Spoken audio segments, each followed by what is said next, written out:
ध्यानाभ्यास के लिए कृपया अपने नेत्रों को बंद कर लीजिए।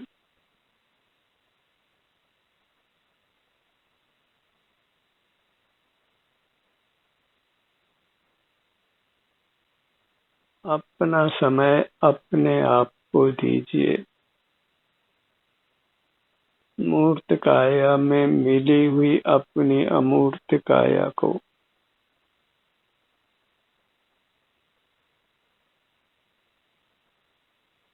इससे प्रकट ही मूर्त बंधा हुआ है, और जहाँ बंधन है वहाँ सुख नहीं है। उस बंधन से मुक्त होने के लिए बंधन के स्थान पर ही अपने ध्यान को लाइए। यहीं ठहरना है जब तक हम मूर्त के बंधन से मुक्त नहीं हो जाएं।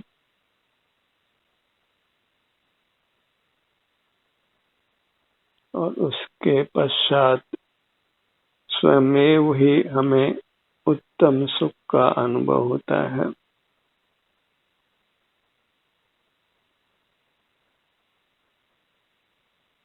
अपने ध्यान को अपने मुखमंडल पर लाइए।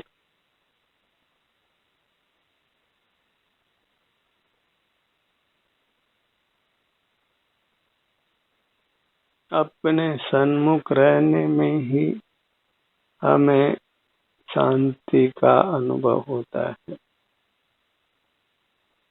हम स्वास्थ्य लाभ करते हैं।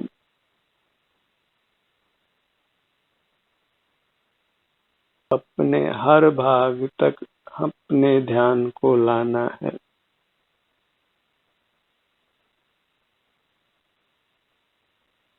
क्योंकि हमें अपना हर भाग स्वस्थ चाहिए। पूरी अमूर्त काया को मूर्त के बंधन से छुड़ाना है। इसलिए अपनी अमूर्त काया के हर भाग तक अपने ध्यान को लाइए।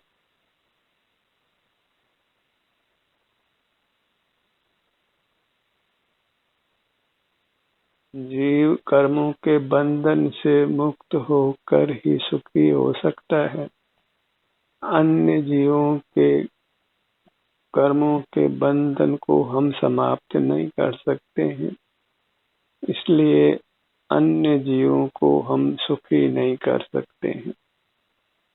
इसी प्रकार अन्य जीव भी हमारे कर्मों के बंधन को मिटा नहीं सकते हैं, इसलिए वे भी हमारा हित नहीं कर सकते हैं। जो परस्पर हित करने की भावना है वह अज्ञानमय है। हर जीव को सुखी होने के लिए अपने ध्यान को अपने पर लाकर अपने को कर्मों के बंधन से मुक्त करना है।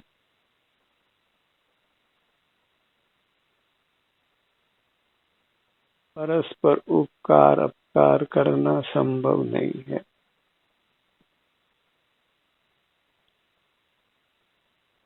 न हम अन्य जीवों को कर्मों से बांध सकते हैं, न उनको कर्मों से छुड़ा सकते हैं।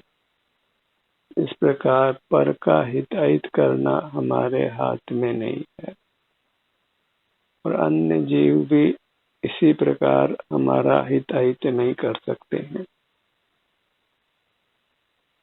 कोई कितना भी शक्तिशाली क्यों न हो, वह अन्य का हिताहित नहीं कर सकता है।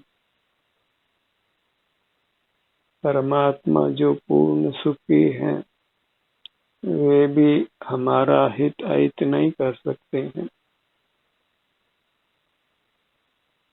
और परमात्मा के पास तो मूर्त शरीर ही नहीं है, इसलिए वे तो किसी के हित में निमित्त भी नहीं बन सकते हैं।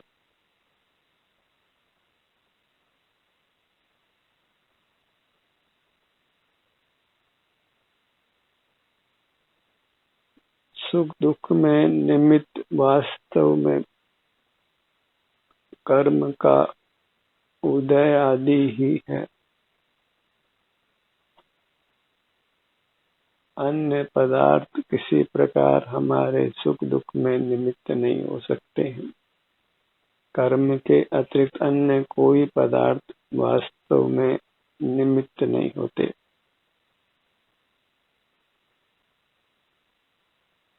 और कर्म के संबंध को हम ही मिटा सकते हैं और हम ही कर्म को बांध सकते हैं।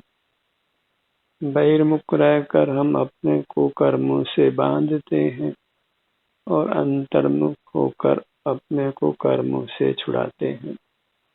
इस प्रकार प्रत्येक जीव स्वयं ही अपना हित अहित कर सकता है।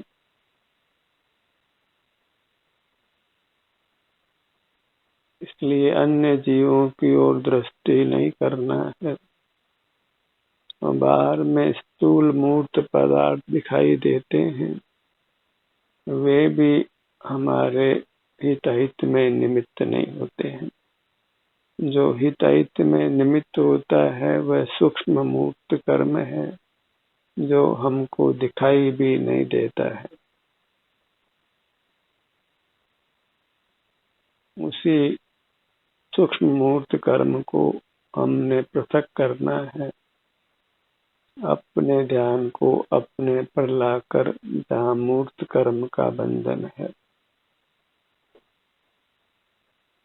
अन्य पदार्थों से भले वे चेतन है कि अचेतन है, उनसे अपने ध्यान को हटाइए, क्योंकि वे किसी प्रकार हमारे सुख दुख में निमित्त भी नहीं होते हैं। वे निमित्त के निमित्त भले ही हों, पर वास्तविक निमित्त नहीं होते हैं। वास्तविक निमित्त कर्म ही है, जो सूक्ष्म है। कर्म का संबंध नहीं होने पर कोई पदार्थ हमारा किंचित भी अहित नहीं कर सकता है।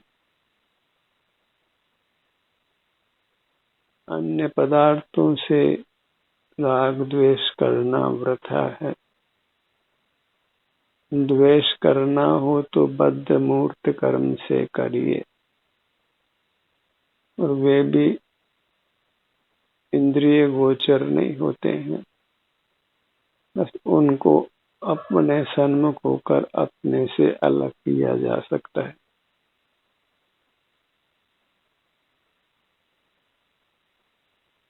हर प्रकार से यथार्थ निर्णय कर अपने ध्यान को बाहर से हटाइए। बाहर में ही तैत बुद्धि को छोड़िए और इस प्रकार बहिर्मुखता को छोड़िए। जहाँ बाह्य पदार्थों से ही तैत भाषित होता है, तभी हम बहिर्मुख रहते हैं। तो पर पदार्थों में इष्ट अनिष्ट बुद्धि छोड़िए, ताकि आप अंतर्मुख रह सके।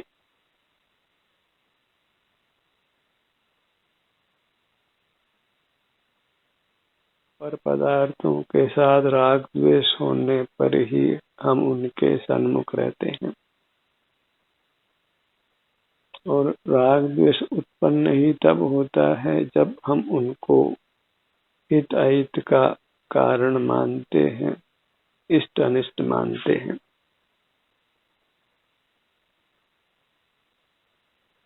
जब बाहर के पदार्थ हित अहित में निमित्त भी नहीं होते, तो फिर उनसे राग द्वेष करना वृथा है। बस बद्ध मूर्त कर्म हमारे अहित में निमित्त होता है, इसलिए उसी को अंतर्दृष्टि कर पृथक करना है। और हित में निमित्त तो वास्तव में कोई कर्म होता ही नहीं है। हित तो अपने से ही होता है जब अपने सन्मुख रहते हैं। अपने से ही सुख की प्राप्ति होती है, इसलिए अपनी रुचि करिए। पर से राग होता है और अपने से रुचि होती है। राग द्वेष भिन्न पदार्थों से होता है, अपने से राग द्वेष नहीं होता। अपनी रुचि अरुचि होती है। अपने प्रति अरोचक भाव हटाकर रोचक भाव पैदा करिए, क्योंकि आप ही अपने को असीम आनंद दाता है, अपनी मूर्त ही। इसलिए उसी का दर्शन करना है और वही देव दर्शन है। अपने लिए कोई परमात्मा है तो अपनी अमूर्त काया है। जगत में परमात्मा के रूप में अन्य जीवों की ही हमने प्रसिद्धि की है।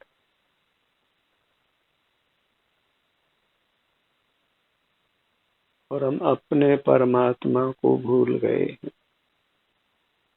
पर के बारे में कुछ भी कथन करना योग्य नहीं है, क्योंकि हमको पर की भुक्ति को नष्ट नहीं करना है, पर का चिंतन नहीं करना है, पर के संबंध में कुछ भी उहापोह नहीं करना है। भले वह चेतन हो, चेतन हो, संसारी जीव हो कि मुक्त जीव हो, अपने को अपनी सीमा में रखना है, अपने तक सिमट कर रहना है। पर पंचायती करना अच्छा नहीं है, बहुत बुरा है। उसका फल घोर संसार है। पर की चर्चा वार्ता मत करिए, पर को विषय मत करिए। अपने से ही युक्त रहिए, क्योंकि अपने को अपने से सुख मिल जाता है और हमें सुख ही चाहिए। जो पर को विषय करने की हमारी कुटेव है, उसको समाप्त करना है। और वह कुटेव इसलिए ही है कि हमको बहिर्मुखता में पर पदार्थ सुखद दुखद अनुभव में आते हैं। वह सब एकांत धोखा है, क्योंकि सुख दुख में बाह्य पदार्थ वास्तव में निमित्त नहीं होते। कर्म का उदय होने पर ही बाह्य पदार्थ हमें सुखद दुखद अनुभव में आते हैं। संसार का तो मूल कारण कर्म का उदय है। उस कर्म के उदय को ही अपने से युक्त रहकर पृथक करना है। जब तक पर पदार्थों में इष्टानिष्ट बुद्धि रहेगी, तब तक अंतर्मुख नहीं रह सकते।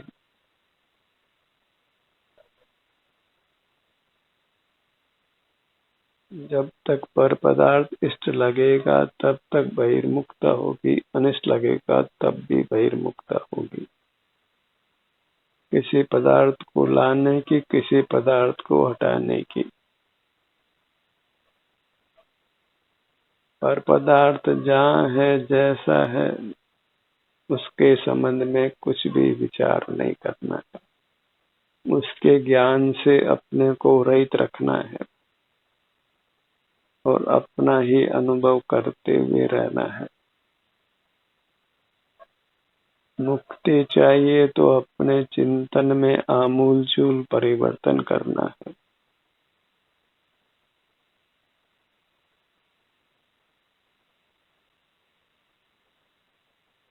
हमारा वास्तविक संबंध सूक्ष्म मूर्त कर्म के साथ है, जो दिखाई नहीं देता है।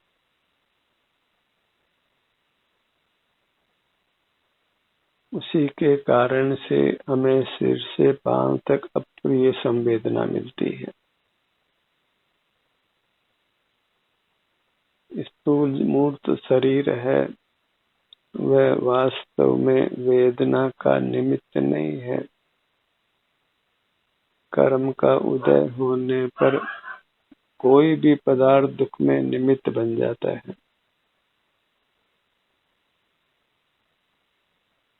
तो मूल कारण कर्म का सद्भाव है। उसी कर्म के सद्भाव को, जहाँ कर्म है वहाँ अपने ध्यान को लाकर उससे मुक्त होना है।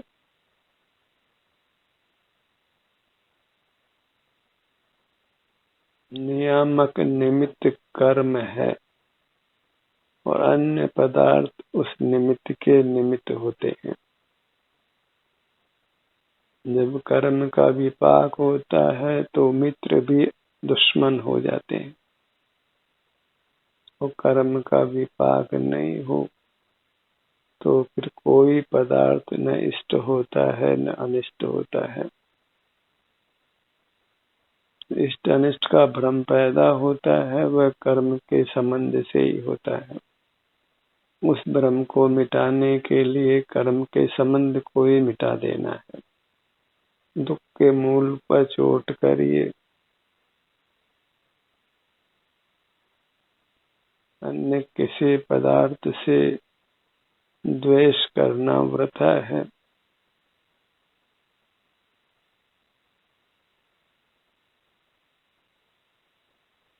जहाँ तक कर्म का संबंध है वहीं तक दुख है, और कर्म का संबंध वहीं तक है जहाँ तक इंद्रिय ज्ञान है। मूर्त पदार्थों को देखना जानना है। येन केन प्रकारेण, अपने को किसी प्रकार समझाइए। मूर्त पदार्थों के देखने जानने से अपने को रोकिए, तभी आप परमात्मा बन सकते हैं, संसार दुखों से मुक्त हो सकते हैं।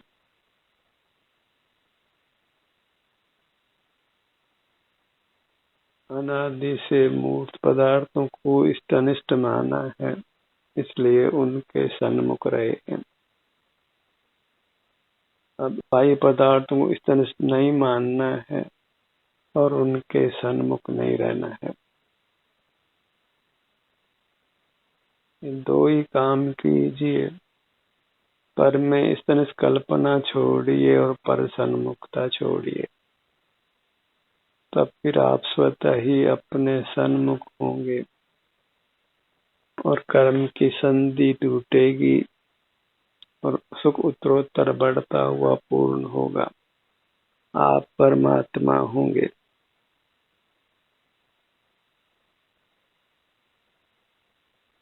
सम्यक ज्ञान होने पर ही सम्यक चारित्र होता है। उस सम्यक ज्ञान के लिए अपने को अपने सन्मुख रखिए। अन्य किसी प्रकार से सम्यक ज्ञान की उत्पत्ति नहीं होती है।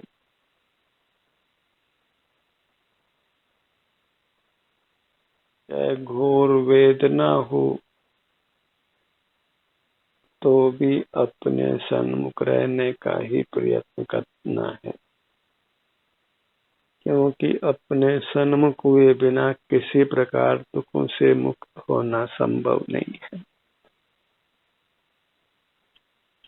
जितने भी पूर्व में जीव मुक्त हुए हैं, उन्होंने बलपूर्वक अपने को अपने सन्मुख किया है।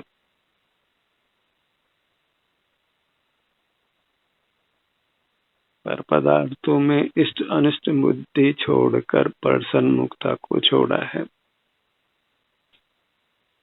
और कर्म ही दुख में यथार्थ निमित्त है, ये जानकर कर्म की संधि में ही अपने ध्यान को रोका है।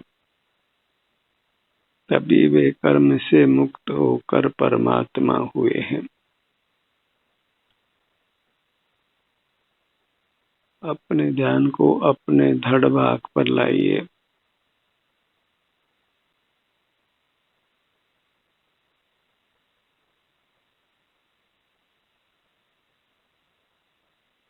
एक ही लक्ष्य बनाइए कि अपने को अपने सन्मुख रखना है।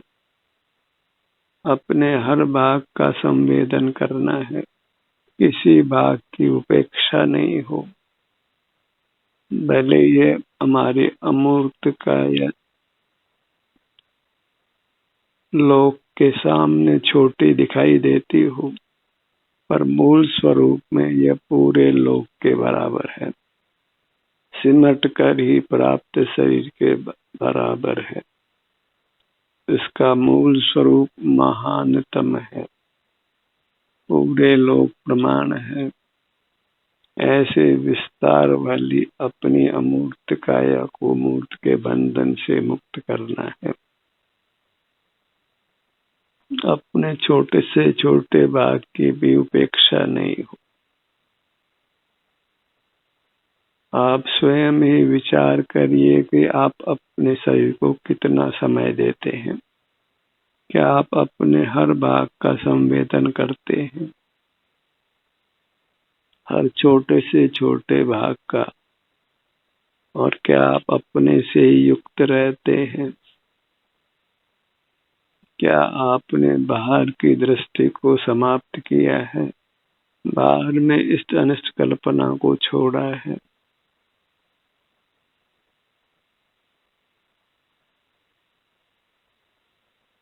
सब प्रकार से अपनी स्थिति को जांचिए। हमें अपने में ही आमूलचूल परिवर्तन करना है, अपने चिंतन में, अपने श्रद्धान में और अपने आचरण में। हम अपनी भूल से संसार में हैं, इसलिए अपनी ही भूल को समाप्त करना है और बाहर कुछ नहीं करना है। बहिर्मुखता ही हमारी भूल है और अंतर्मुख रहकर उस भूल को समाप्त करना है।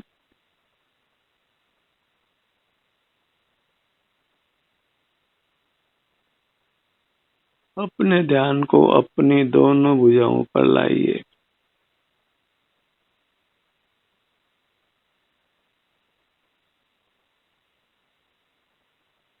अपने को मजबूती से पकड़ कर रखना है, क्योंकि संसार सागर को पार करने के लिए अपनी मूर्त ही जहाज है। इससे चूके तो फिर घोर संसार में पड़ते हैं, जो अत्यंत भयावह है। दाहिना पैर,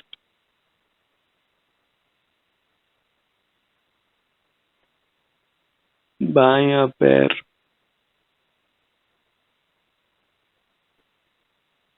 हर अंग के नाना उपांग हैं।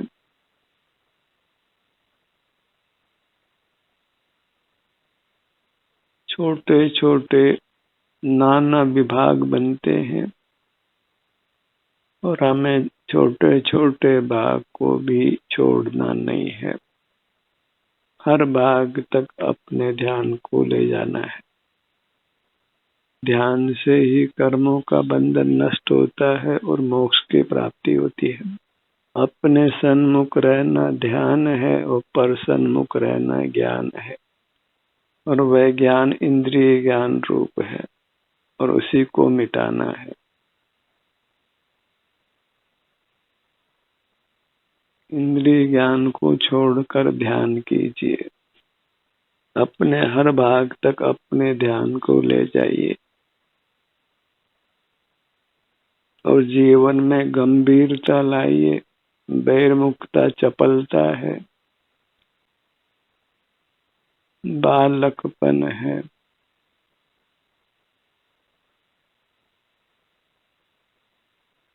जैसे बालक मलमूत्र को खा लेता है, कुछ समझ नहीं होती, ऐसे ही हम जड़ पदार्थों का सेवन करते हैं, तो बाल बुद्धि ही है। इंद्रिय ज्ञान में खड़े रहते हैं, मूर्त पदार्थों को विषय करते हैं जिनमें सुख नहीं है।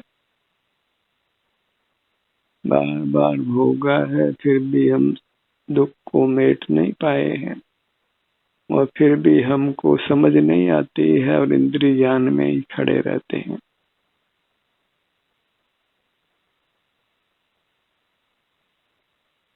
सुख के लिए अपने किसी भाग की उपेक्षा नहीं हो। हर भाग को स्वच्छ करना है, कर्म के बंधन से मुक्त करना है। बाहर की स्वच्छता करना, दूर रहो, बाहर देखना ही नहीं है। अंतरंग की स्वच्छता करना है। मोही जगत बाहर की स्वच्छता में लगता है और निर्मोही जीव अपने को अंतरंग में स्वच्छ करते हैं। हमें निर्मोही होकर जीना है।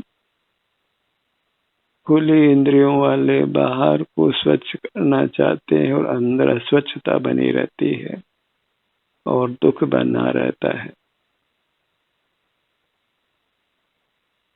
लोग क्या कहता है, क्या करता है, उधर देखना ही नहीं है।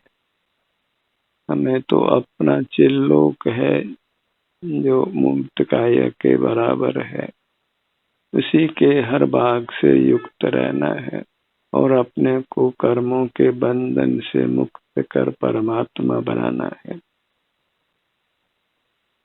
और उत्तम अविनाशी सुख को पा लेना है। ध्यान का सत्र यहीं समाप्त होता है। आपकी सहभागिता के लिए धन्यवाद।